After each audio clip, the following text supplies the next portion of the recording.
नमस्कार भाइयों, मेरा नाम है भानु मिश्रा।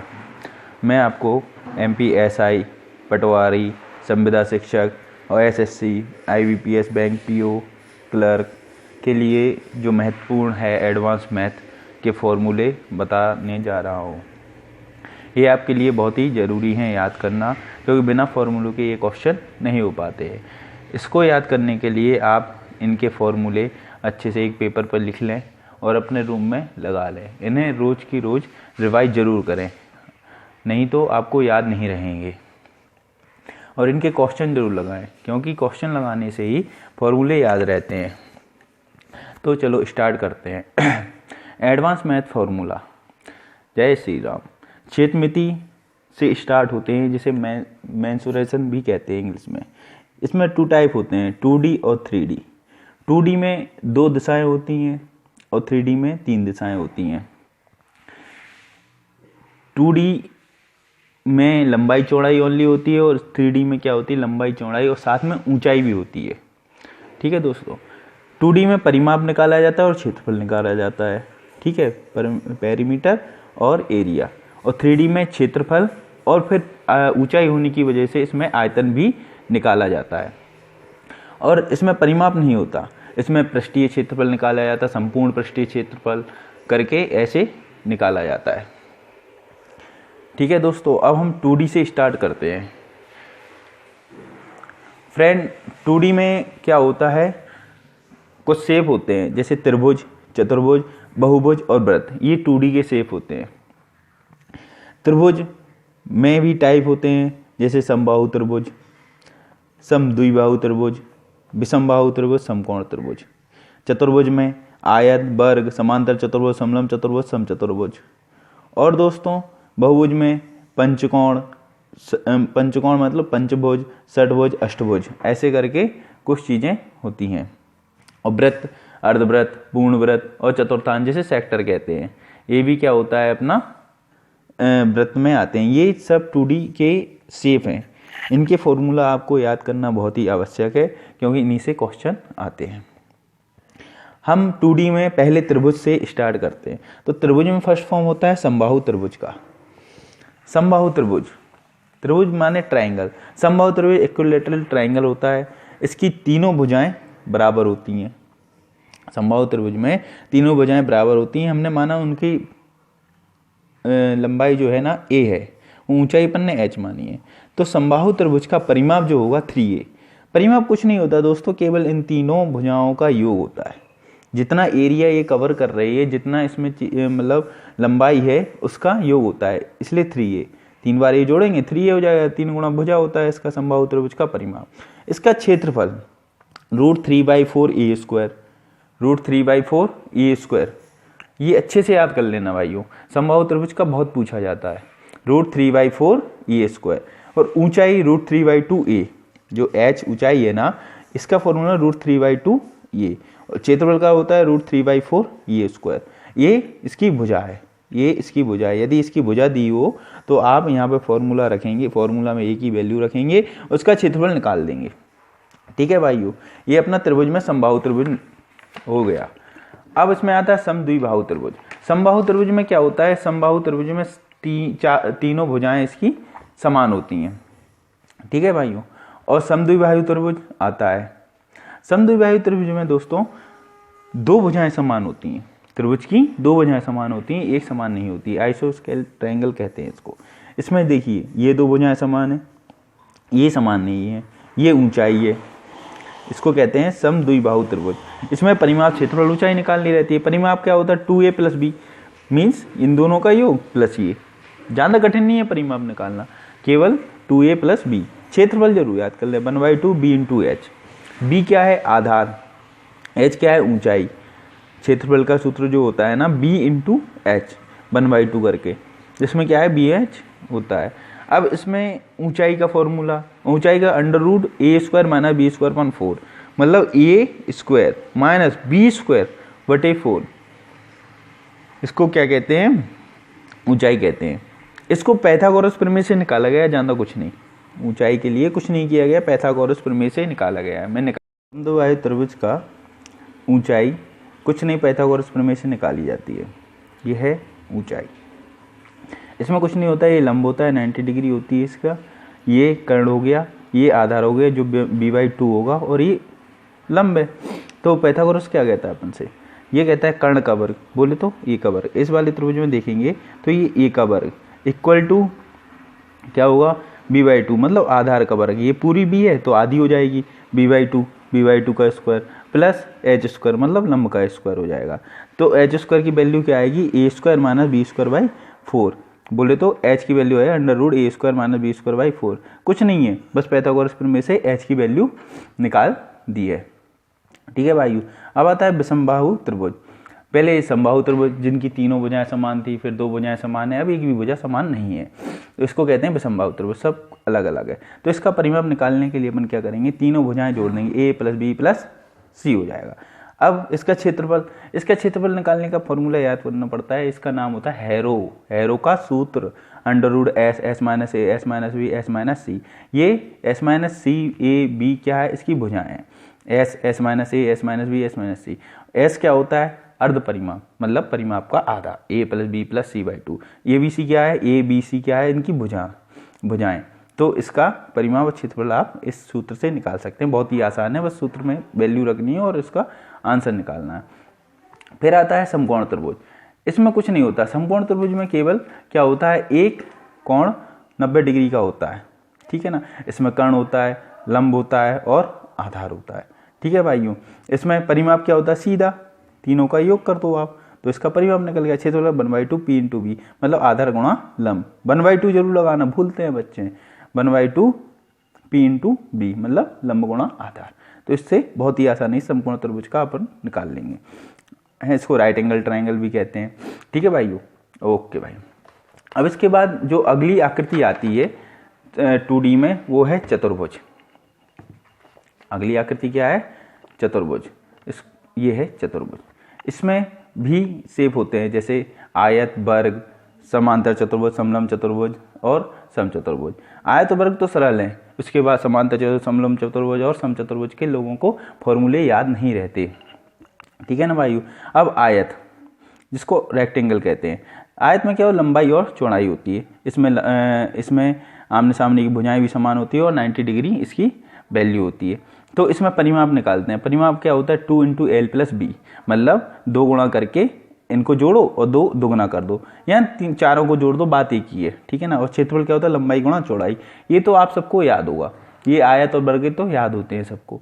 ठीक है ना। वर्ग बोले तो स्क्वायर, इसमें चारों भुजाएं समान होती हैं, इसमें आमने सामने की भुजाएं समान होती हैं, इसमें चारों भुजाएं समान होती है, बोले तो ये माने सारी भुजाएं ए होगी। इसमें विकर्ण भी होता है, ये भी 90 डिग्री होता है। ठीक है ना। इसमें परिमाप क्या हो जाएगा, 4a मतलब 4 बार ये जोड़ दो तो 4a हो गया। ठीक है ना। क्षेत्रफल क्या होता है, a², इसका a गुणा a कर दो तो a² हो गया, है ना। विकर्ण की लंबाई निकालते हैं। विकर्ण क्या होता है, ये विकर्ण है, तो इसकी लंबाई कैसे निकालेंगे, √2a। ये भी भाई पाइथागोरस प्रमेय से निकला है, ये कर्ण हो जाता है, तो इसको करके आप समझ लेना, √2 ये हो जाता है, ये इसकी आंसर आ जाता है। इसे विकर्ण की लंबाई कहते हैं। ठीक है ना भाइयों। इसके बाद आता है समांतर चतुर्भुज। अब मेन चालू होता है, अब चतुर्भुज का मेन पार्ट चालू होता है, जैसे कि समांतर चतुर्भुज किसे कहते हैं, पहले समांतर चतुर्भुज में आमने सामने की भुजाएं समांतर होती हैं, मतलब कितनी भी खींचो उन्हें, ये प्रतिच्छेद नहीं करेंगे, एक दूसरे को नहीं काटेंगी। इसमें भी लंबाई होती है। ठीक है ना। इन आमने सामने की भुजाएं समान भी होती हैं इसमें, और समांतर भी होती हैं। समान और समांतर में अंतर होता है, समान माने बराबर, और समांतर में कितना भी खींचें आगे कटती नहीं है, कितना भी लंबाई जाए इनके कटती नहीं है। तो इसका परिमाप भी सेम आ जाएगा, 2a + 2b मतलब 2a + b। चारों को जोड़ दो, जो भी आता है, परिमाप सरल होता है, कुछ नहीं। क्षेत्रफल b × h, आधार गुणा ऊंचाई, h है ये नहीं, h ऊंचाई का करना है हमें, गुणा ऊंचाई दी रहेगी, आधार दिया रहेगा, आप इसका आंसर निकाल दोगे समांतर चतुर्भुज का। अब आता है समलंब चतुर्भुज। समलंब चतुर्भुज में क्या होता है, आमने सामने की भुजाएं समांतर होती हैं, आमने सामने की भुजाएं समांतर होती हैं, और ये वाली जो भुजाएं हैं ये प्रतिच्छेद करती हैं, ये प्रतिच्छेदी रहती हैं। आगे बढ़ाएंगे तो प्रतिच्छेद करेंगे, मतलब 2 भुजाएं समांतर हो, 2 भुजाएं प्रतिच्छेद करें, उसे कहते हैं समलंब चतुर्भुज। इसमें a b c d ये अलग अलग है, ये ऊंचाई है h। तो परिमाप कैसे निकालेंगे, a + b + c + d मतलब सारी भुजाओं को जोड़ दो, परिमाप निकल गया। अब क्षेत्रफल इसका होता है 1/2 a + b × एच, मतलब ए प्लस बी, समांतर भुजाओं का योग गुणा ऊंचाई। 1/2 जरूर लगाना, 1/2 बहुत लोग नहीं लगा पाते, भूल जाते हैं। 1/2 समांतर भुजाओं का योग और इंटू ऊंचाई, ये हो गया आपका समलंब चतुर्भुज। इनको आप याद कर लेना और क्वेश्चन में रिकॉल करोगे ना, जब क्वेश्चन पढ़ोगे आपको समलंब चतुर्भुज का कोई क्षेत्रफल वगैरह करने का क्वेश्चन आएगा, तो उसमें जब आप इसको रिकॉल करोगे क्षेत्रफल तो तब याद होंगे। ये भूलते हैं बहुत बच्चे, है ना भाइयों। अब अगला आता है सम चतुर्भुज। चतुर्भुज में अगला पार्ट है सम चतुर्भुज। ये है 2D का सम चतुर्भुज। सम चतुर्भुज, ये सम चतुर्भुज में चारों भुजाएं समान होती हैं। सम चतुर्भुज में चारों भुजाएं समान होती हैं और इसमें विकर्ण का बहुत बड़ा रोल होता है। उनमें विकर्ण का नहीं होता है। इसका क्षेत्रफल आपको निकालना है तो विकर्ण दिए रहेंगे या आपको निकालना होंगे।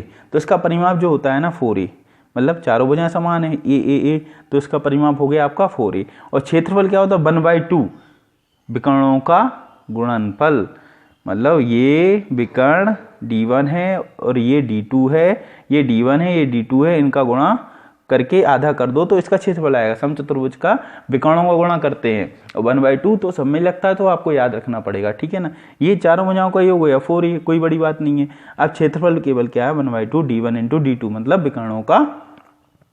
विकर्णों का क्या गुणनफल और 1/2 समचतुर्भुज। ये थोड़ा याद रखने पड़ते हैं दोस्तों, ये क्या याद नहीं होते, इसके बहुत टाइप के क्वेश्चन भी बनते हैं, तो उनको मैं ये अभी फॉर्मूला बता रहा हूँ, उसके बाद मैं आपको क्वेश्चन भी करवाऊंगा अच्छे वाले, उसके बाद आपको लगेगा बढ़िया मजा आएगा।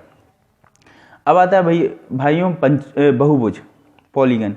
बहुभुज क्या होता है, अब चतुर्भुज हो गया, त्रिभुज में 3 भुजाएं, चतुर्भुज में 4 भुजाएं, तो बहुभुज में क्या बहुत सारी भुजाएं, तो इसमें पंचभुज हो गया, षटभुज हो गया, इनका भी अपन देख लेते हैं। इसमें 5 भुजाएं होती हैं, ये रेगुलर होते हैं, क्या है इनमें 5 भुजाएं समान है, ये इसका पंचभुज में, इसमें आप परिमाप क्या 5 को जोड़ दो। और क्षेत्रफल के लिए क्या है 5/2 r इंटू ए। आर क्या होता है अंतः त्रिज्या, अंतः त्रिज्या बनती है, मतलब अंतः त्रिज्या होती है जो वृत्त बनता है ना अंदर, उसकी जो त्रिज्या होती है वो अंतः त्रिज्या, ये दी रहेगी आपको, टेंशन लेने वाली बात नहीं है, दी रहेगी। और व्यापक में भी ज़्यादा हाई लेवल नहीं पूछते हैं, ये तो मैं फिर भी बता दे रहा हूँ, 5/2 r इंटू ए, ठीक है ना, पंचभुज के लिए हो गया। और क्या होता है षटभुज, 6 भुजाएं होती हैं जिसमें ये 6 बराबर होती हैं, ठीक है ना। इसमें क्षेत्रफल का 6, इसका परिमाप क्या हुआ 6a, 6 को जोड़ दो तो 6 हो गया। क्षेत्रफल का होता है 3√3/2a², एक ही वैल्यू रख दो।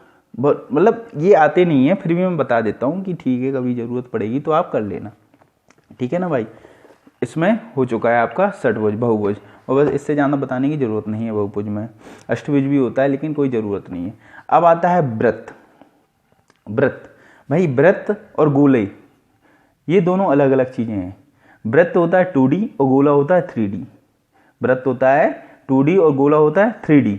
अब बहुत लोग कंफ्यूज होते हैं वृत्त और गोला में। गोला 3D में आता है और इसमें क्या होता है, वृत्त आता है किस चीज़ में, 2D में। अब इसमें वृत्त होता है तो अर्धवृत्त भी होगा। ये पूरा वृत्त है, इसको ये आधा कर दिया, ये अर्धवृत्त हो गया। त्रिज्या तो सेम ही रहती है, त्रिज्या का दुगना होता है व्यास, और जो व्यास होता है ये सबसे बड़ी जीवा होती है।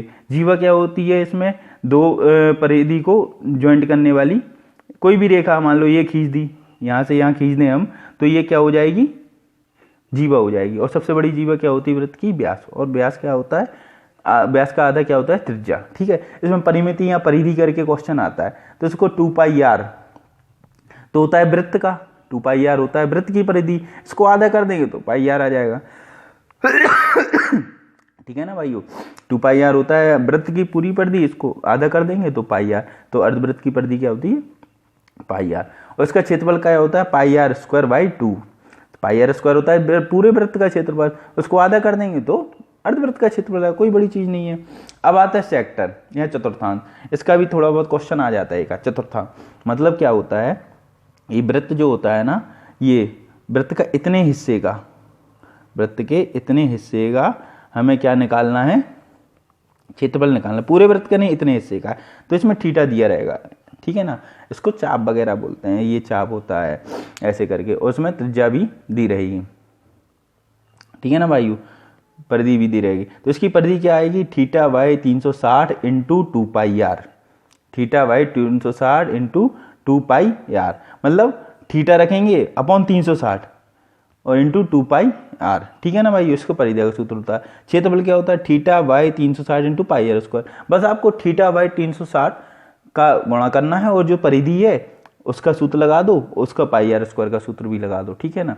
और इसमें अर्धवृत्त में भी यही होता है, थीटा बाई 360 ही होता है। अब क्या होता है अर्धवृत्त का, क्या होता है, ये 180 होता है, 180 बटे 360 करेंगे तो क्या हो जाएगा अपना 1/2, तो सीधा 2 का भाग दे देते हैं और कुछ नहीं है। सेक्टर में क्या है, थीटा की वैल्यू 30 रहेगी, 60 रहेगी, जो भी रहेगी उसको पुट करो और सीधा निकाल दो, ठीक है ना। अब रहता है वृत्त। वृत्त में क्या होता है, परिधि 2 पाई आर हो गई और क्षेत्रफल हो गया पाई आर स्क्वायर, कोई बड़ी चीज नहीं है। आर त्रिज्या दी रहेगी तो आप 2 पाई आर करके परिधि निकाल दो और क्षेत्रफल निकाल दो पाई आर स्क्वायर करके। भाइयों ये हो गया अपना 2D का। ये हमने जो आपको बताया है वो 2D के बारे में हमने पूरा बता दिया, जो आपके व्यापम SSC वगैरह फॉर्मूले जरूरी रहते हैं। अब इसके बाद मैं अगली वीडियो डालूंगा 3D के लिए, जिसमें आपका अलग से शेप रहेंगे, जैसे कि बेलन, शंकु और गोला, ये सब चीज़ें रहेंगी आपके, घन घनाभ वगैरह ये रहेंगे, उनके फॉर्मूले रहेंगे, वो भी बहुत ही इंपॉर्टेंट है। तो भाइयों मैंने आपके लिए ये वीडियो बनाई है, आपको अच्छी लगे तो प्लीज़ लाइक ज़रूर करें, कम से कम 50 लाइक हों तो मुझे भी अच्छा लगेगा। और इसके बाद मैं और भी वीडियो बनाऊंगा।